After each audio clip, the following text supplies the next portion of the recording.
The fire truck stopped in front of a house that was not burning. No flames. No smoke. No lights on. Just a single porch bulb glowing in the dark. Firefighter Tom Harris stepped down from the truck and frowned. "Dispatch said active fire," he muttered. "Anyone smell smoke?" The crew shook their heads. That was when the radio crackled. A voice whispered, slow and calm, "You came." The radio went dead. Tom felt a chill crawl up his back. And that was how the fireman got called by an unknown voice at midnight. But the night did not start like this. Earlier, at 12:07 a.m., the fire station had been quiet. Most of the crew was half asleep, boots off, coffee cold. Tom was checking reports when the alarm suddenly screamed through the building. A call came in. No number. No address at first. Just heavy breathing. Then the dispatcher's screen filled in by itself. Call type, structure fire. Location, 317, Blackwood Lane. The dispatcher frowned. "That address doesn't make sense," she said. "That house was abandoned years ago." Before anyone could question it, the line went silent. Orders were orders. The fire truck rolled out into the empty streets, lights flashing red against dark houses. No cars. No people. Just long roads and fog creeping low to the ground. Tom sat in the front seat, staring out the window. Something felt wrong. He checked the map again. This street was supposed to be blocked off. As they turned onto Blackwood Lane, the temperature dropped. The fog grew thicker. The road narrowed, like it didn't want them there. Then they saw the house. It looked old. Too old. Paint peeling. Windows dark. No sign of fire damage at all. "Engine off," Tom ordered. "We check it anyway." They walked up the driveway. Gravel crunched under their boots. The porch light buzzed softly, flickering. Tom knocked on the door. No answer. He knocked again. The door creaked open by itself. Cold air rushed out. Inside, the house was silent. No furniture. No dust. The floor was clean, like someone had just swept it. "That's strange," said Mike, another firefighter. "This place should be filthy." Tom stepped inside. The door slammed shut behind them. The porch light went out. Mike jumped. "Okay, I don't like this." Tom reached for his radio. "Dispatch, we're inside the structure. No fire visible." Static answered. Then a low sound came from upstairs. Not a fire. Not an alarm. Crying. A child's cry. "Did you hear that?" Mike whispered. Tom nodded. "We go up. Stay close." They climbed the stairs slowly. Each step creaked loud in the quiet house. The crying grew louder, then suddenly stopped. At the top of the stairs was a hallway. At the end, a door stood open. Inside was a bedroom. Empty. But the walls were blackened, like something had burned there long ago. Tom felt his chest tighten. The radio on his shoulder crackled again. This time, the voice was clear. "You're too late." Tom spun around. "Who is this?" The voice laughed softly. "We always are."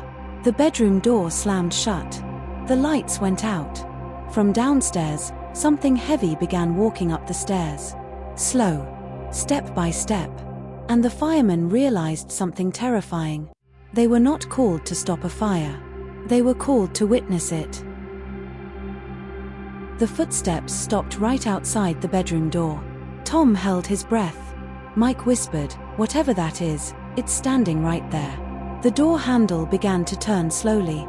Tom raised his flashlight and shouted, "Fire department, identify yourself." No answer. The handle stopped moving. Then the crying started again. This time, it came from inside the room with them. Mike spun around. "That's not possible. We just checked." The sound came from the corner near the burned wall. A soft, sad cry, like a child who had been left alone for too long. Tom forced himself to move closer. He shined his light at the wall. The wall was changing. Dark marks spread like shadows, forming shapes. The burned paint peeled away, revealing something carved into the wood beneath. Names. Dozens of them. Children's names. Mike swallowed hard. "Tom, these dates.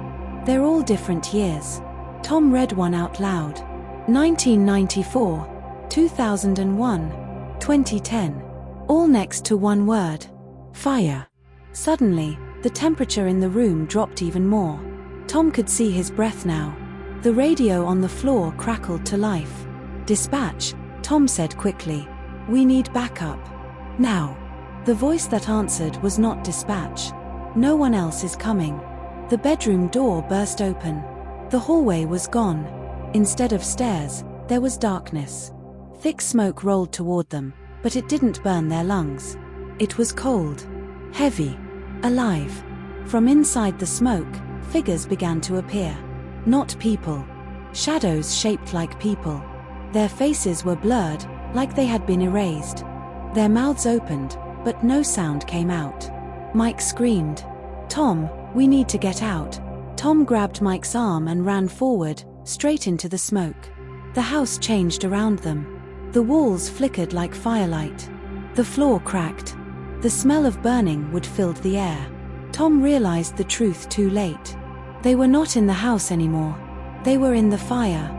He saw it now, pieces of the past playing over and over. A kitchen catching flames. A bedroom filling with smoke. A child trapped behind a door. We didn't save them, Tom whispered. The voice answered from everywhere at once. You never came. A shadow stepped forward, taller than the rest. Its shape flickered like flames. It raised an arm and pointed at Tom. Now you stay. Mike collapsed to his knees. Please, he cried. We didn't know. We didn't get the call. The shadows began moving closer, surrounding them. Tom felt heat on his back now. Real heat. The floor beneath them glowed red. Mike, Tom shouted, look for the stairs. Anything. Mike pointed with shaking hands. There. For a second, Tom saw it. A fire exit sign glowing faintly in the smoke. Green. Real. They ran. The shadows screamed without sound, rushing after them. The walls closed in. The heat burned hotter.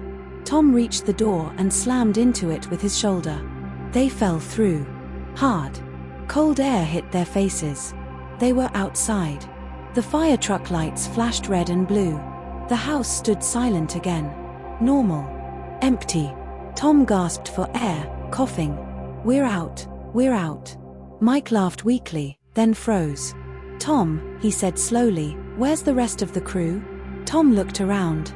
The truck doors were open. But no one was there. No driver. No captain. No firefighters. Just their helmets lying on the ground. Inside the house, the porch light flicked back on. And the radio on the truck crackled one last time. 2 more names to add. The front door of the house opened. And something stepped outside. The thing that stepped out of the house did not walk. It drifted. Its shape changed with every flicker of the porch light. Sometimes it looked like a tall man. Sometimes like smoke holding itself together. Where its face should have been, there was only darkness, moving like fire behind a wall. Tom grabbed Mike's arm. Back to the truck. Now. They ran. The fire truck engine was still on, but the cab was empty. Tom jumped into the driver's seat and slammed the door shut. Mike climbed in beside him, shaking so hard his teeth clicked. Tom turned the key. Nothing. The engine died. The lights went out. Outside, the thing stopped at the end of the driveway. The porch light behind it buzzed louder, then popped, plunging the house into darkness. Then the radio turned on by itself. Blackwood Lane Fire Department, the voice said calmly. Final response. Mike screamed, make it stop. Tom grabbed the radio and threw it to the floor. It shattered, but the voice continued, coming from everywhere now. This house burns every night. The air grew hot. The windshield fogged from the inside. Smoke leaked into the cab, curling around their legs. Tom remembered the names on the wall. This wasn't a trap. It was a record. Every firefighter who failed to arrive. Every call that went unanswered. Every life lost in silence. The thing outside raised one long arm and pointed at the truck. The ground beneath them cracked. Flames burst up around the tires, not real fire, but memory fire burning without heat, glowing without light. Mike sobbed. "We didn't do this. We're not guilty." The thing tilted its head. Then, slowly, it lowered its arm. The flames stopped spreading. The smoke thinned. Tom felt the pressure lift, just a little. The voice spoke again, quieter now. "Then remember us." The house began to change. Its walls faded, peeling away like old film. The windows vanished. The porch collapsed inward. In its place stood something else. A burned foundation. Charred beams. A blackened tree. The house was gone. So were the shadows. The engine suddenly roared back to life. Tom didn't wait. He slammed the gas and drove. They didn't stop until sunrise. At the station, no one asked questions. No reports were filed. No calls logged. It was like the night never happened. But things were different. Mike quit 2 days later. He never spoke about that night again. Tom stayed. Weeks passed. One night, Tom was alone at the station when the radio crackled softly. A call came in. Unknown number. The address flickered on the screen. 317, Blackwood Lane. Tom stared at it. That address didn't exist anymore. He slowly picked up the radio. "This is firefighter Tom Harris," he said. "I'm listening." For a long moment, there was nothing. Then a child's voice whispered, gentle and calm, "Thank you for coming." The screen went blank. Tom sat back in his chair, heart pounding. Outside, the city slept. Somewhere, a fire burned that no one could see. And Tom knew one thing for sure. As long as someone answered the call, the house would never return.